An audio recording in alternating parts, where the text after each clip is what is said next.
INA Podcast.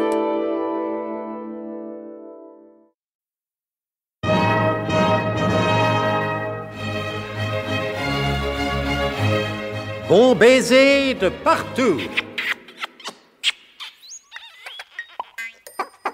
Une émission secrète de...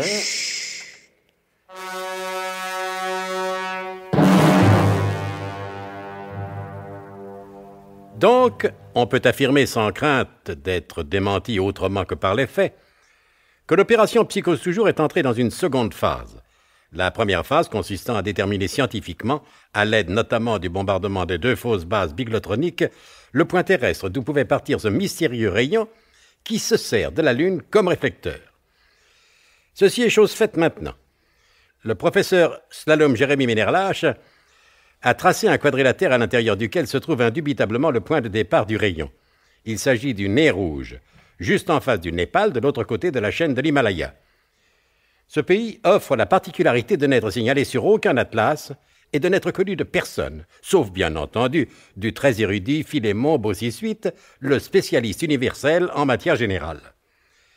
Deuxième phase donc, le colonel a signé l'ordre de mission qui envoie Nicolas Loroidec et l'adjudant Marie Rostifris au nez rouge. L'adjudant est venu chercher Nicolas Loroidec chez lui, avenue du Général Motors à Houille. Alors comme ça, monsieur Nicolas, où va-t-on? À Orly ou au Bourget? Je sais pas encore. Il faut tout d'abord que nous allions consulter monsieur Philémon Bossi-Suite. C'est lui qui doit nous indiquer la route à prendre. La route à prendre pour aller au Moulin Rouge? Au nez rouge, Tifris, au nez rouge, pas au Moulin Rouge. Je sais, monsieur Nicolas, je disais ça pour plaisanter. Oui, mais c'est exactement le genre de plaisanterie que Mémène est incapable de comprendre. Madame Mémène est jalouse? Jalouse, elle. Comme une tigresse, comme tout un troupeau de tigresses. Et vous en avez fait de belles avec votre Moulin Rouge. Ça me rappelle tout à fait la femme de mon cousin Alléluia la Sauvette. Cette femme-là, elle est d'une jalousie extraordinaire, maladive même que je dirais. Figurez-vous qu'une fois, monsieur Nicolas, c'était à Pointe-à-Pitre. Et alors, mon cousin Alléluia... Écoutez, mon bon Tifris, vous me raconterez cette histoire une autre fois, s'il vous plaît.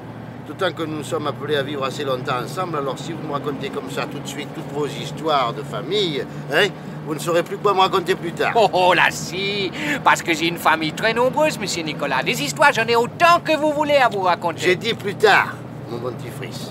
Pour l'instant, vous feriez mieux de jeter un coup d'œil à votre rétroviseur. J'ai toujours un œil sur le rétroviseur quand je conduis, ça m'empêche pas de bavarder. Vous n'avez pas remarqué cette voiture qui nous suit depuis un bon quart d'heure? Naturellement que je l'ai remarqué. Eh bien, semez-la. Semez-la, elle n'a pas besoin de savoir où nous allons. Elle? Non, vous avez raison. Mais moi, j'aimerais bien savoir où nous allons. À part que vous m'avez dit que c'était ni au Bourget ni à Orly, vous m'avez rien dit. Nous allons chez monsieur Philémon Bossi-Suite. Et justement, je sais pas où c'est. Semez d'abord cette voiture suiveuse et ensuite je vous indiquerai le chemin. D'accord, monsieur Nicolas, c'est vous le patron. Mais attention, comprenez-vous bien, car je vais amorcer une série de virages aussi secs qu'un bon rhum de la Guadeloupe. Principalement quand c'est du cœur de chauffe, qui sort à 70 degrés, avant que ces messieurs des contributions nous obligent à le ramener à 55 degrés avec de l'eau distillée. Ah, parce que vous avez l'intention de prendre un virage à 70 degrés? Je suis curieux de voir ça. Ça n'a rien d'étonnant, monsieur Nicolas, vu que l'angle droit, il bout à 90 degrés. Je vois pas le rapport. Mais tenez-vous bien, hein, je vis... Et l'adjudant Marie Rostifris prit, comme il l'avait dit, un virage assez sec, suivi d'un deuxième, puis d'un troisième, ce qui eut pour effet de les ramener directement derrière la voiture suiveuse. À la lueur des phares, ils purent reconnaître une nuque rasée qui ne pouvait qu'appartenir à Willem Fermtag, l'acolyte de Zorbeck-le-Gras. C'est bizarre, ça. Pourquoi Willem Fermtag s'amusait-il à nous suivre? Il nous suit plus maintenant, monsieur Nicolas, il nous précède. Oui, mais comme il ne sait pas où nous allons, il risque de se tromper de chemin. Vous voulez dire que je suis pas obligé de le suivre, monsieur Nicolas? Si nous voulons arriver chez monsieur Philémon Bossi-Suite, c'est préférable. Prenez la première à gauche. Entendu, monsieur Nicolas. Oh, c'est un sens interdit. Mais ça ne fait rien, Prenez-la quand même, à cette heure-ci, il n'y a personne.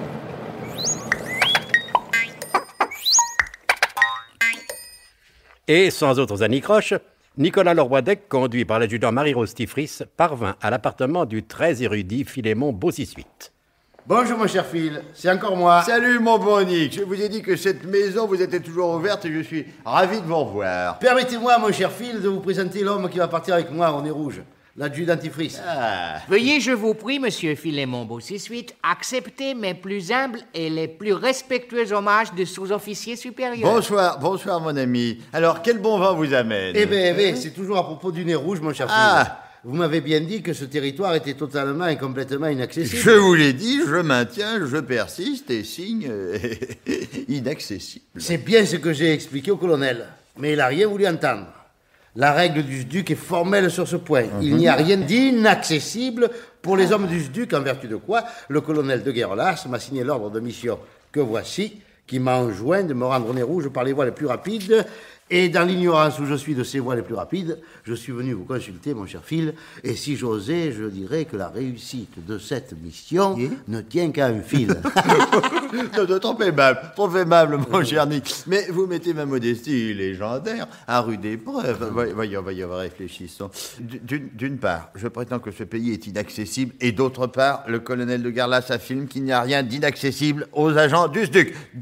D'où je déduis que ce pays, tout en restant inaccessible au commun des mortels, ne l'est pas pour les agents du SDUC, qui seraient en quelque sorte les spécialistes de l'inaccessible.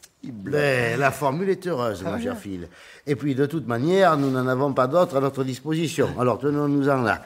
Le nez rouge demeure inaccessible, mais pas pour nous. Voilà. Et s'il ne l'est pas pour nous, je vous demande, mon cher Phil, de nous indiquer le chemin le plus court pour y parvenir. En la conjoncture actuelle, pas question d'essayer d'aborder cet inaccessible pays du côté de la Chine. Je ne m'étendrai pas davantage sur la situation très particulière de l'Empire du Milieu, où tout étranger est automatiquement soupçonné d'être un agent de renseignement. Or, je suppose que durant votre mission, vous ne tenez pas à afficher d'emblée votre qualité d'agent secret. Ben non, le secret implique tout de même une certaine discrétion. Bon, le seul moyen, donc, d'atteindre le nez rouge serait de passer par l'Inde. Par l'Inde? Oui. Très bien, compris, mon cher Phil.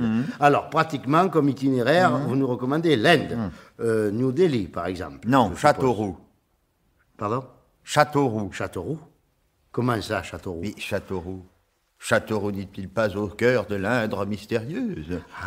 Vous trouverez là-bas, sur la place de la mairie, un bistrot qui est tenu par un grand spécialiste de l'Indre, qui vous donnera, lui, l'itinéraire que vous devez suivre. Merci, mon cher Phil, merci. Nous partons immédiatement pour Châteauroux. Sans vous, je me demande ce que nous aurions pu faire. Venez, mon bon petit Frise, venez. Allez, au revoir, monsieur l'érudit, et encore merci, hein? Oui. Ah, mais dites-moi, monsieur Philémon Bossy-Suite, est-ce que c'est exact, comme le prétend monsieur Nicolas Le Roidec, que votre compétence et votre savoir sont tout à fait universels? Je ne suis qu'un humble spécialiste en matière générale. Ce qui veut dire que vous pouvez répondre à n'importe quelle question. En principe, oui, adjudant, oui. Alors, vous qui connaissez tout, vous qui savez tout, monsieur Philémon Bossy-Suite, pouvez-vous me dire qui est monsieur Maurice? Et oui, je le peux. Vous voyez, mon bon petit Frise, vous voyez, il le peut, il est formidable. Allons, venez, Châteauroux, c'est pas à la porte à côté. Au revoir, mon cher Phil, et encore une fois, merci.